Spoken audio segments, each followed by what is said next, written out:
ekosistem UMKM di Indonesia seperti itu. Next ya.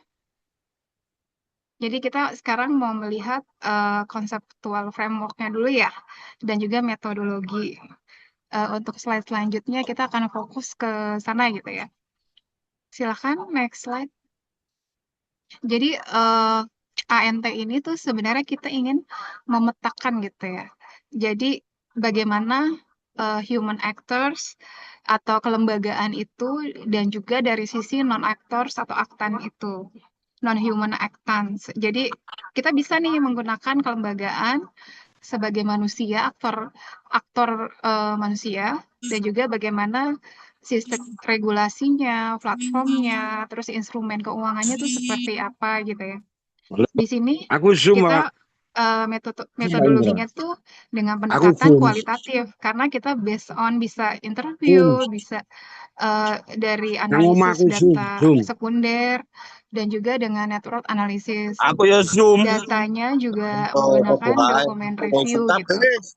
Nah, toolsnya tuh apa gitu ya. Nah, itu kita 17. menggunakan UCNet dan Netral. Ini tuh Bapak Ibu kita bisa download langsung ya di Google gitu ya. Jadi next, jadi kita bisa ini kembali ya, bisa maju lagi slide-nya.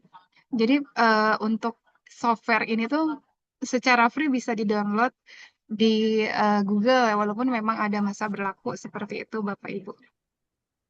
Silakan di next slide. Jadi ANT ini sangat bersifat dinamis ya Bapak Ibu ya, karena ini penelitiannya dilakukan pada misalnya dilakukan pada 2025. Nah, 2025 ini ketika akan dilakukan misalnya observasi ulang, analisis ulang pada tahun 2026, di mana misalnya ditemukan evidence baru kalau ternyata aktorsnya bertambah atau enggak dan humannya bertambah, ada peraturan baru atau peraturan yang lamanya itu udah tidak berlaku. Nah, itu bisa berubah secara kekuatan Ayo, ayo. jaringannya Nanti, nanti. seperti itu. Lalu di sini analisisnya itu ada 3. Ada degree centrality, betweenness centrality, dan closeness centrality. Seperti itu Bapak Ibu ya. Jadi ANT itu kekuasaannya, Masuk jadi yang gundul. disebut dengan ANT itu setiap aktor itu tidak memiliki kekuatan secara mutlak oleh satu institusi, tapi harus dilihat dari interaksinya gimana antar aktor, koordinasi dan juga hubungan antar jaringannya itu sendiri. Jadi penelitian ini bukan melihat Pegadaian sebagai lembaga keuangan, tapi sebagai bagian dari ekosistem atau jaringan besar dari UMKM itu sendiri yang saling terhubung dengan aktor lain. Seperti itu. Jadi kita nggak melihat apa ya? Ya kita melihat semua aktornya itu gitu ya, Bapak Ibu. Walaupun memang uh, ANT ini kita mau melihat kekuatan jaringannya itu seperti apa gitu ya. Dan karena setiap aktor itu pasti saling terhubung dan saling mempengaruhi satu sama lain gitu ya. Jadi ada bahasa istilah dalam ANT itu adalah translation atau proses ketika aktor membangun hubungan, menyatukan kepentingan dan menciptakan koordinasi dalam jaringan. Ada juga istilah black box gitu. Black box itu semua aktor itu memiliki pendapat yang sama dan diterima oleh semua aktor di dalam ekosistem tersebut gitu. Jadi kita bisa melihat mana sih yang menjadi penghubung gitu, mana sih yang akan menjadi black box seperti itu. Next slide please.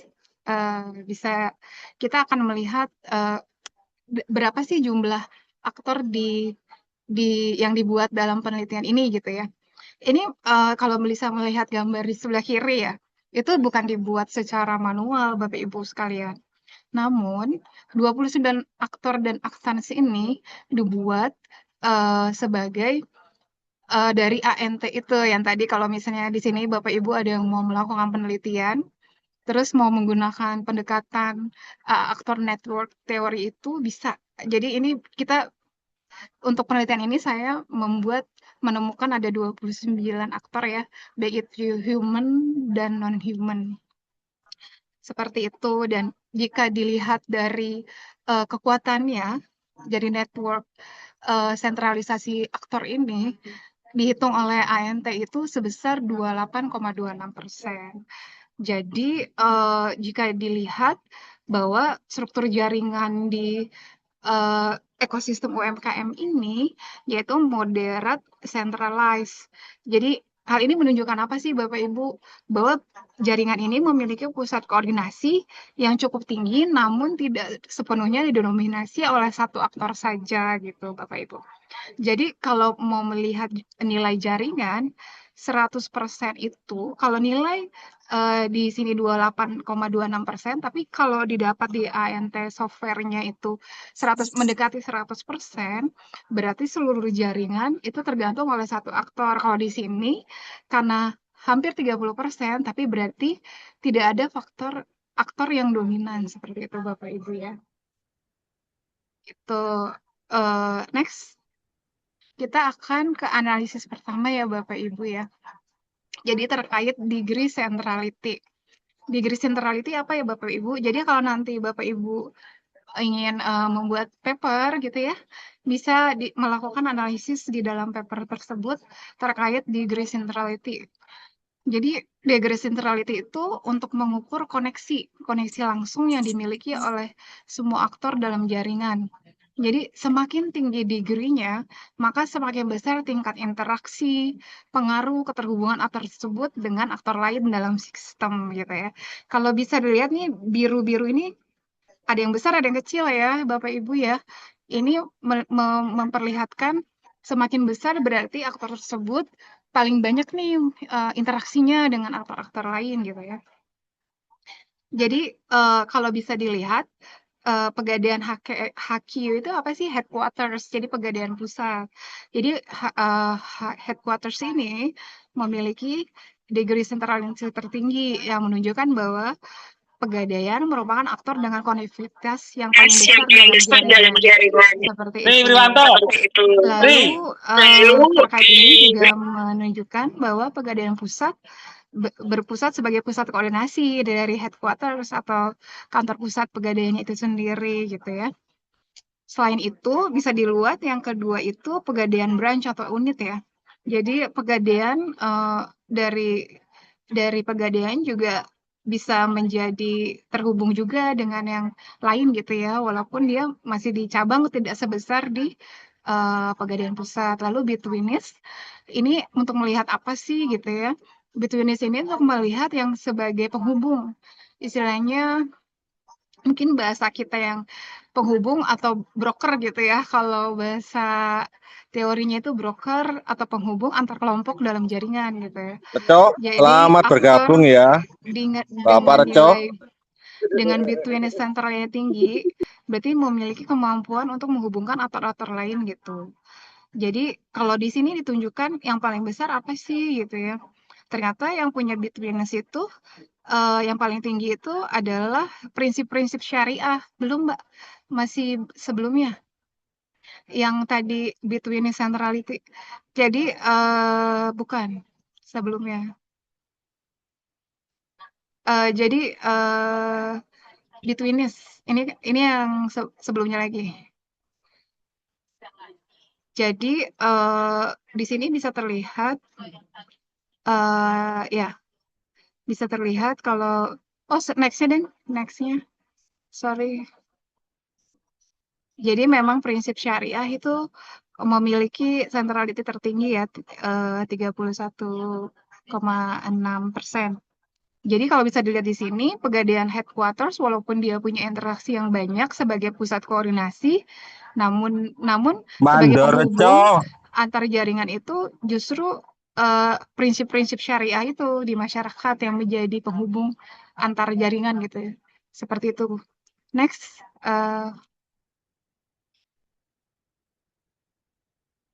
silakan.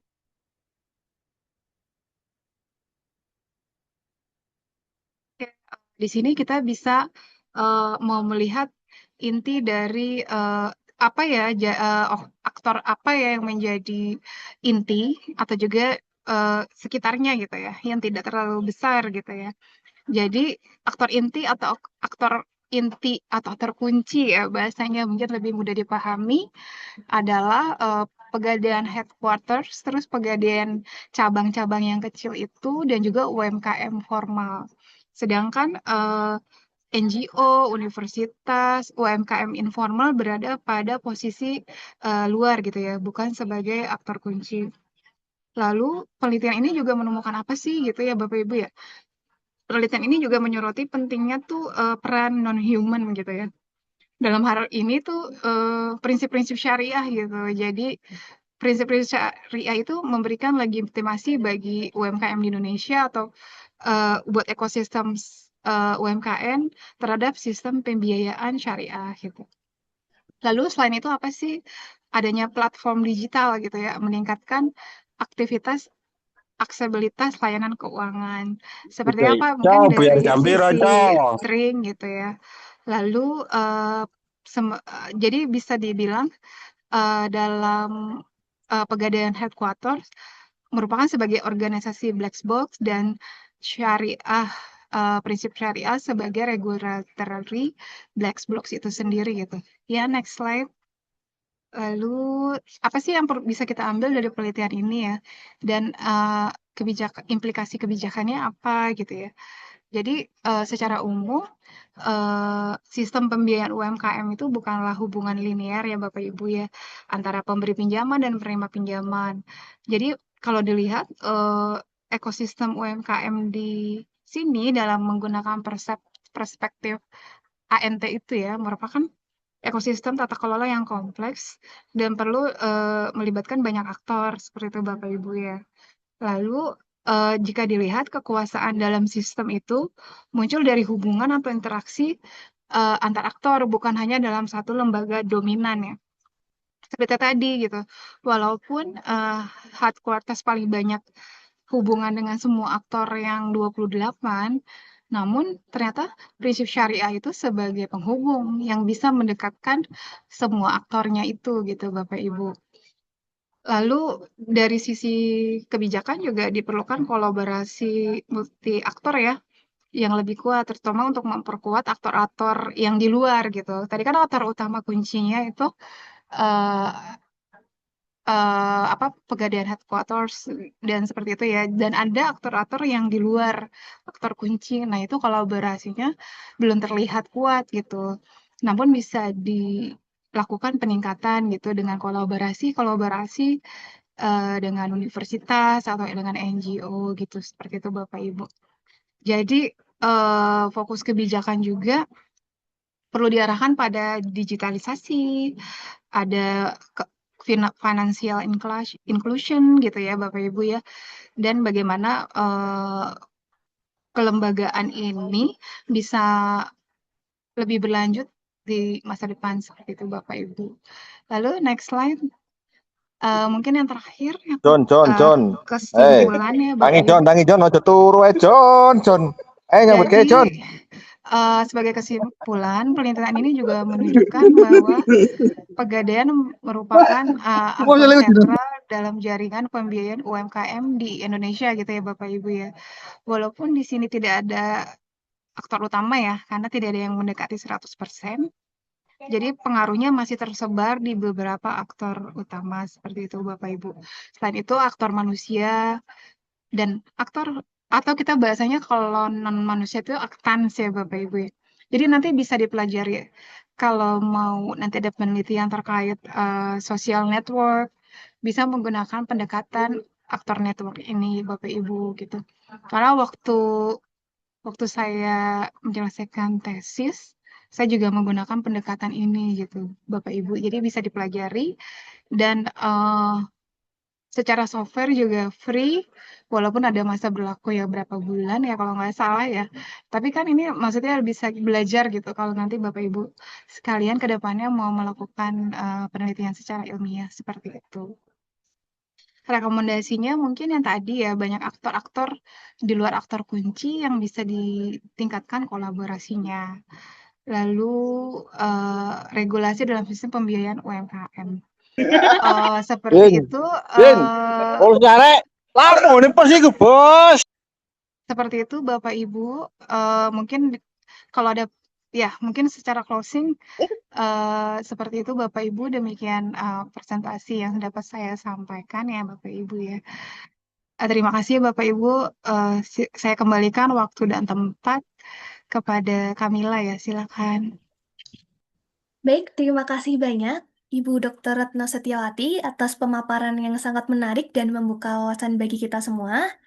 Nah, beberapa poin penting yang dapat kita catat dari paparan tadi antara lain, yang pertama, kantor pusat Pegadaian ini bertindak sebagai aktor jaringan utama dan juga pusat koordinasi dalam ekosistem. Pegadaian juga memiliki akses tercepat ke semua aktor lainnya. Lalu yang kedua, Pegadaian juga berperan menjembatani antara sektor formal dan juga sektor informal. Dan yang ketiga juga masih terdapat ketimpangan dalam partisipasi dan juga akses informasi. Jadi aktor inti seperti kantor pusat Pegadaian dan UMKM formal itu memiliki partisipasi yang tinggi, sementara aktor periferal seperti UMKM informal, LSM dan juga universitas itu masih memiliki keterbatasan akses. Nah, sekarang kita akan mulai memasuki ke sesi diskusi dan juga tanya jawab. Silakan bagi rekan-rekan yang ingin bertanya, bisa langsung mengetik pertanyaannya melalui link Slido yang sudah ada di fitur chat atau menggunakan fitur raise hand untuk bertanya secara langsung.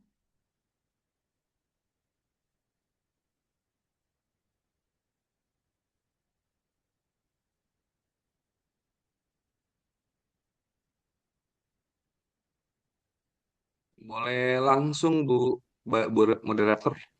Boleh, silakan Bapak Fahrudin. Halo Pak Fahrudin, ini teman S3 nih. Oh, teman S3. Halo, apa kabar Bu Retno? Baik, dari Maluku, di Maluku Utara Pak? Oke, saya di Maluku Utara, di Ternate. Iya, iya Ya, siap Pak. menarik sekali ini pembahasan temanya sore hari siang hari ini. Mungkin saya mau dari penamanya pemaparannya saya mungkin mau ada mungkin dua pertanyaan aja ya. Jadi kalau dari penjelasan Bu Retno ini banyak sekali bagaimana eh, Pegadaian itu punya peran dalam UMKM gitu kan. Jadi nanti saya berkaitan dengan peran ini saya mau tanya gitu. eh, Sejauh mana sih perannya Pegadaian itu sebagai ya katakan sebagai obligatory passage point gitu yang menstranslasi kepentingan UMKM ya ke dalam program ekonomi kerakyatan atau apakah itu dia hanya sekedar lembaga keuangan komersial saja atau gimana? Terus yang kedua ini berkaitan dengan saya fokus pada masalah konflik gitu kan. Mungkin ada kontroversi-kontroversi yang terjadi ketika misalnya Pegadaian itu memperkenalkan aktor baru seperti kalau sekarang itu ada istilah tabungan emas digital ya ke dalam jaringan UMKM yang berbasis relasi sosial itu. Nah itu bagaimana apa namanya eh, menegosiasikan itu kepada eh, UMKM gitu. Nah, apakah ada persoalan-persoalan yang muncul dan kira-kira kalau misalnya itu dia muncul apakah dalam konteks menangani konflik misalnya antara beberapa kepentingan itu seperti apa kira-kira apa yang dilakukan oleh Pegadaian. Ya memang Pegadaian sekarang memang apalagi di saat-saat sekarang ini memang apa sangat membantu masyarakat lah gitu kan. Kalau apa ada masalah bisa ke Pegadaian, nah, masalah teratasi gitu kan. Dan itu terjamin dibandingkan dengan misalnya kita menggunakan pinjol-pinjol itu yang ya saya kira prakteknya juga banyak yang kurang baik ya, untuk masyarakat kita di bawah. Barangkali itu pertanyaan kami Bu Retno. Monggo Retno. Maaf. Terima kasih Pak. Ya Pak, jadi kalau dilihat penelitian ini memang melakukan pemetaan stakeholder ya Pak. Jadi kita mau melihat jaringan itu sendiri gitu ya. Namun demikian mungkin yang pertanyaan kedua dulu saya jawab ya Pak ya. Jadi kalau dilihat itu kan salah satunya contohnya Tring ya Pak. Tring dari Pegadaian itu saya masukkan sebagai salah satu lembaga digital dari hasil Pegadaian, tapi sebagai salah satu aktor gitu dari digitalisasi eh, aktornya juga gitu. Nah, kalau bisa dilihat di sini, justru ini perlu ditingkatkan sih Pak dari sisi hubungan atau antar antar aktor dan non dan aktansnya gitu ya.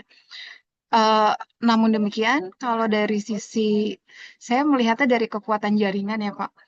Kalau dilihat kan tadi 28, hampir 29%. Nah, itu dalam kriteria tidak ada aktor dominan. Eh, Sebenarnya yang paling bagus itu 30 sampai 60 ya. Karena berarti aktornya itu merata ya. Jadi tidak terfokus dalam satu aktor ataupun semuanya tidak ada aktor dominan itu juga kurang baik. Jadi untuk melihat kekuatan aktor ini kita perlu mendapatkan sebuah jaringan ekosistem yang terbentuk dalam aktor network ini 30 sampai 60% seperti itu. Nah, temuan yang tadi terkait insight apa sih Pak gitu ya? Karena string sebagai bagian dari digitalisasi itu ternyata cukup tinggi, maka sebenarnya itu yang diperlukan saat ini gitu, Pak Farudin gitu ya. Nah, itu juga perlu di, dicermati oleh Pegadaian itu sendiri ya, Pak ya. Yang kedua, mungkin tadi bisa dilihat ya, walaupun dari 28 aktor yang teridentifikasi dalam penelitian ini, Pegadaian sebagai yang paling terhubung dari ke-28 itu, namun dari sisi broker atau penghubung dalam bahasa Atros Network itu justru prinsip syariah Pak di Indonesia. Jadi sebenarnya ini bisa jadi masukan ke Pegadaian sendiri gitu dari hasil penelitian ini bahwa di Indonesia itu ternyata prinsip-prinsip syariah itu masih menjadi pertimbangan oleh eh, masyarakat di Indonesia gitu. Mungkin harus dipertimbangkan produk-produk dari pembiayaan untuk UMKM itu sendiri berdasarkan syariah seperti itu Pak Farudin.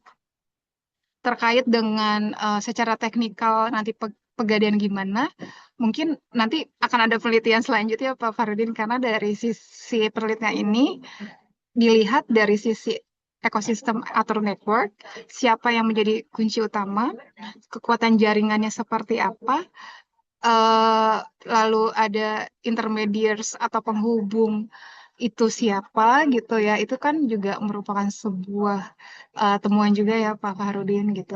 Sebenarnya masukan ini bisa untuk meningkatkan gitu karena UMKM di Indonesia itu tadi di background atau latar belakang kesulitan dalam melakukan pembiayaan secara formal ya karena memang banyak sekali syarat-syarat yang perlu dicantumkan gitu. Mungkin dari temuan ini nanti bisa menjadi masukan bukan hanya ke Pegadaian tapi pembiayaan sektor lain yang bisa menjadi input gitu. Pak Farudin, seperti Ya, itu. gitu. Iya, iya, iya. Kasih Bu Mm, Retno. Iya, Iya, menarik Bu. Ya iya, karena memang di lapangan itu faktanya juga masih banyak misalnya eh, ya masyarakat ya termasuk UMKM itu mereka lebih memilih apa namanya rentenir gitu ketimbang iya, misalnya lembaga-lembaga resmi seperti ya katakanlah Pegadaian yang punya jaminan secara struktural gitu kan. Nah, saya kira ini bagus juga ya penelitiannya ini bisa kita lebih kembangkan lagi dan bisa jadi ya didorong untuk Pegadaian bisa mm, menjadikan model ya untuk dia masuk iya sampai Pak. ke level paling di bawah di desa, di kampung-kampung gitu, Iya. kelurahan. Nah, Ya, itu iya menarik Bu. Pak. Makasih, makasih Iya, terima kasih Pak Farudin ya. penjelasannya.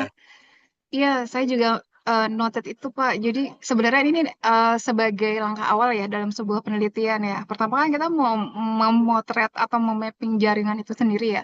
Mungkin terkait penelitian selanjutnya tuh bisa difokuskan. Mungkin ada aktor-aktor yang belum belum masuk gitu. Jadi mungkin saran ke Pegadaian bisa dilakukan penelitian lanjutan seperti itu. Saya kembalikan ke moderator. Ya, Baik, terima makasih. kasih Pak Fahrudin atas pertanyaannya dan juga Ibu Retno atas penjelasannya yang sangat menarik nih. Baik, untuk selanjutnya, apakah ada peserta yang ingin bertanya lagi?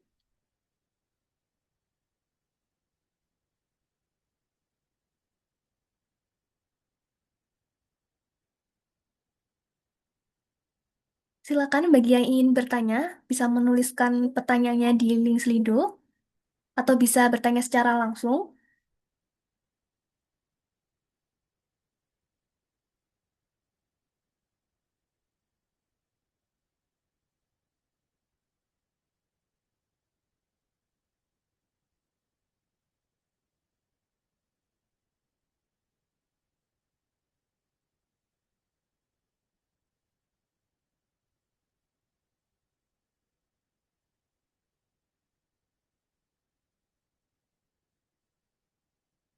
Baik, silakan untuk teman-teman. Apakah ada pertanyaan lagi? Saya mau nanya deh, kalau paper itu udah terbit belum ya? Gimana, Bu Retno? Paper ini sudah terbit belum ya? Atau bisa diakses? Sebenarnya mau Oh, tanya itu sih. saya masih kurang tahu. Saya Oke, di sini oke. cuma jadi moderator aja. Oke.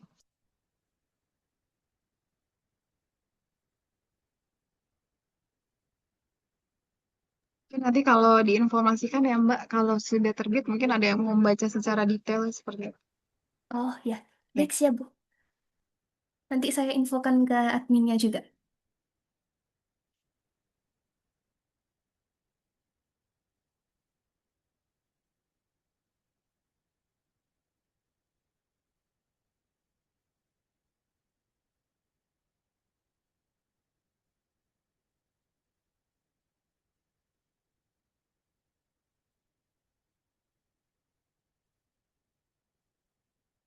Baik, dari teman-teman, apakah ada yang ingin bertanya lagi?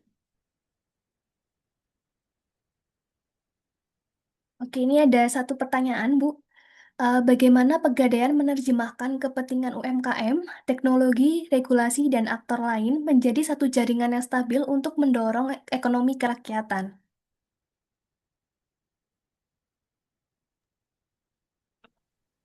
Kita bisa kembali ke paparan tadi ya.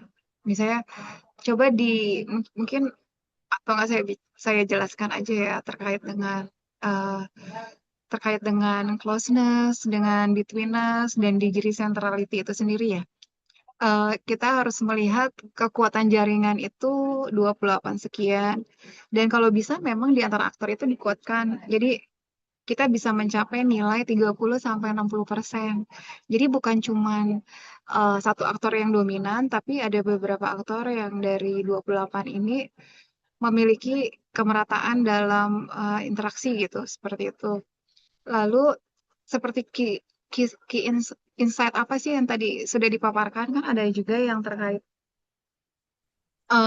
apa namanya aktor kunci ya, key actors gitu kalau bahasa ANT gitu ya. Nah, itu juga yang di periferal itu atau aktor di luar inti itu aktor sekitar itu yang masih belum memiliki interaksi yang kuat dalam UMKM ini bisa dilakukan pendekatan atau kolaborasi ya. Karena ini bukan hanya dari sisi eh, UMKM atau Pegadaian itu sebagai misalnya aktor dominan ya, yang paling banyak koordinasi, tapi juga aktor periferal tadi bisa dilakukan peningkatan dan juga terkait tadi gitu, walaupun secara koordinasi dan eh, interaksi yang paling tinggi itu misalnya Pegadaian, namun ternyata yang menghubungkan semua sebagai perantara intermediaries atau broker itu sendiri adalah aktans dalam hal ini prinsip-prinsip syariah itu.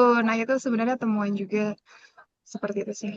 Jadi bisa ditingkatin tuh. Jadi ternyata prinsip syariah di dalam pegadaian itu atau pembiayaan formal itu dipercaya oleh masyarakat gitu karena secara teori itu memiliki nilai yang paling tinggi sebagai perantara. Seperti itu, Mbak Kamila. Oke, baik. Terima kasih Bu Retno atas penjelasannya. Lalu ini ada satu pertanyaan lagi, Bu.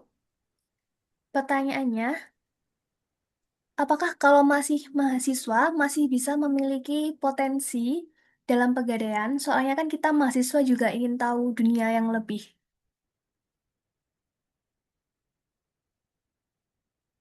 Nah, mungkin ini eh, potensi apa nih gitu maksudnya. Kalau mungkin kalau mahasiswa sebenarnya dalam sisi penelitian sih bisa bisa lebih menggunakan gitu. Misalnya jadi pilihan. Misalnya nanti dalam mengerjakan tugas akhir atau apa, ternyata mau nih tertarik bukan cuman ekosistem UMKM, ini bisa untuk semua ekosistem gitu. Ekosistem terkait misalnya pengelolaan air di sebuah kota gitu. Nah, ini bisa gitu. Atau misalnya mahasiswa apa nih ekonomi ya. Berarti mungkin ada pembiayaan-pembiayaan yang mau di capture mappingnya gitu antar aktornya gitu. Mungkin dari sisi mungkin kita nggak melihat pegadaiannya ya, tapi dari sisi mahasiswa, apa sih yang bisa diambil juga? Oh, berarti ini ada pendekatan lain nih yang sebenarnya mungkin belum belum pernah dengar, tapi pengen coba. Bisa pakai ANT. ANT itu apa? Ya, aktor network. Ada softwarenya juga free. Jadi bisa nggak harus kesulitan sebagai mahasiswa gitu ya. Bisa dipelajari. Kalau mau melihat caranya juga sebenarnya banyak sekali ya tutorialnya di YouTube juga bisa gitu ya untuk menggunakan software tersebut seperti itu. Oke, baik. Terima kasih, Bu Retno. Dari teman-teman yang lain, apakah ada pertanyaan lagi? Oke, ini ada satu pertanyaan lagi, Bu. Menurut pemateri, tantangan terbesar generasi muda dalam mengatur keuangan saat ini apa ya?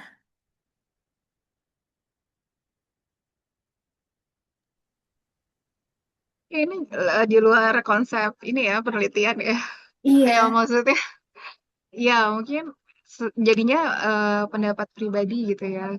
Maksudnya ya kita harus ya intinya jangan sampai lebih besar pengeluaran dari pendapatan ya. Mungkin sebenarnya itu tidak sesuai dengan paparan ini ya. Cuman mungkin buat anak muda ya tetap harus concern terhadap keseimbangan pengeluaran dan pendapatan seperti itu ya.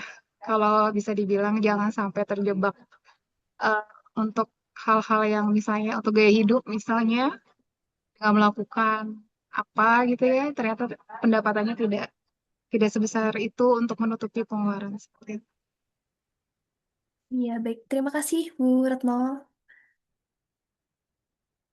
Lalu, apakah masih ada pertanyaan lagi, teman-teman?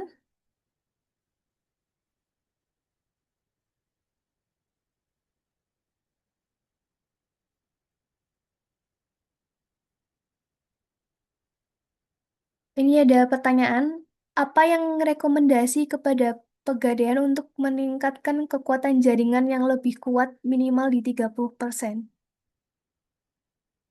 Oke, mungkin untuk meningkatkan kekuatan jaringan menjadi 30 sampai 60%.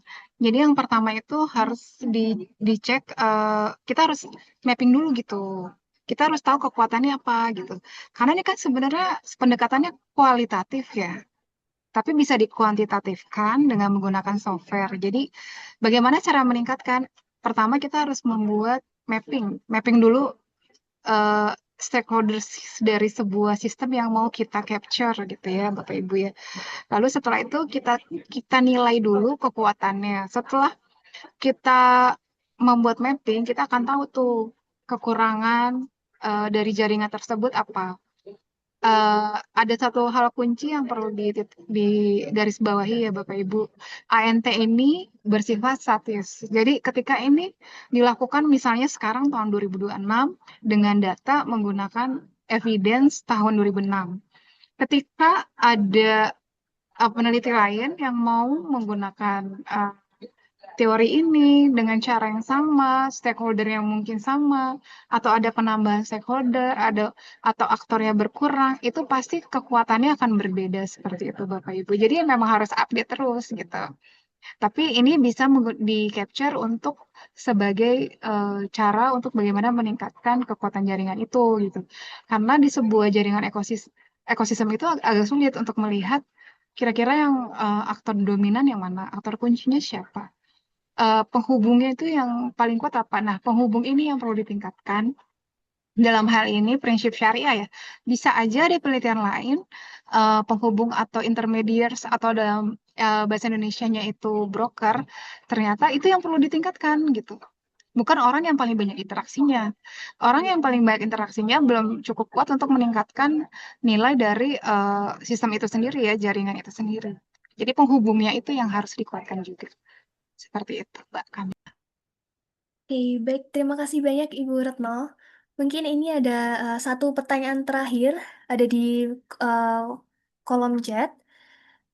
Dari Bapak Dr. Yusuful, seberapa pengaruh potensi pegadaian terhadap rasio ekonomi mikro dan makro terhadap stabilitas ekonomi masyarakat? Oke. Kalau di sini saya melihatnya sebagai aktor kunci ya. Jadi pasti akan sangat berpengaruh terhadap ekonomi kerakyatan Indonesia, di mana UMKM itu bisa tadi seperti di background ya, latar belakang, dapat sampai kurang lebih 65% untuk PDB nasional dan juga tenaga kerja yang terserap itu 90% berdasarkan data yang ada ya, studi literatur Bapak Ibu sekalian. Jadi kita bisa melihat itu ya secara secara kekuatan UMKM itu perlu ditingkatkan. Nah, ketika dilakukan mapping dari UMKM di Indonesia itu ternyata Pegadaian itu sebagai aktor kunci gitu Bapak Ibu dari sisi pembiayaan. Nah, sebenarnya Pegadaian itu memiliki apa ya aktor strategis sekali di Indonesia ya. Nah, itu tadi penghubungnya itu perlu ditingkatkan tuh yang prinsip-prinsip syariah di dalam Pegadaian. Mungkin dengan menggunakan prinsip syariah, nanti masyarakat Indonesia akan bisa lebih banyak untuk menggunakan pembiayaan secara formal, tidak informal lagi gitu Bapak Ibu. Seperti itu masukan dari temuan penelitian ini. Ya, kayak ya seperti Oke, itu kali lah. Oke, baik. Terima kasih banyak Bu Retno atas jawabannya. Oke, Sama-sama. teman-teman, terima kasih banyak atas pertanyaan dari rekan-rekan semua. Saya rasa sudah cukup ya untuk diskusi kita kali ini. Bapak, Ibu, dan rekan-rekan peserta webinar, tidak terasa kita sudah sampai di penghujung acara. Terima kasih banyak kami ucapkan kepada narasumber kita yang luar biasa, Ibu Dr. Retno Setiawati, atas ilmu dan juga wawasan yang telah dibagikan. Kami juga mengucapkan terima kasih banyak kepada seluruh peserta yang telah berpartisipasi aktif dalam webinar ini. Semoga apa yang telah kita pelajari hari ini dapat memberikan manfaat serta menjadi inspirasi dalam pengembangan riset dan implementasi ke depan. Saya Kamila selaku moderator, mohon maaf atas segala kekurangan selama memandu acara hari ini. Sampai jumpa di webinar berikutnya. Selamat sore dan semoga hari Anda menyenangkan. Wassalamualaikum warahmatullahi wabarakatuh. Terima kasih Kamila. Terima kasih banyak Ibu Retno.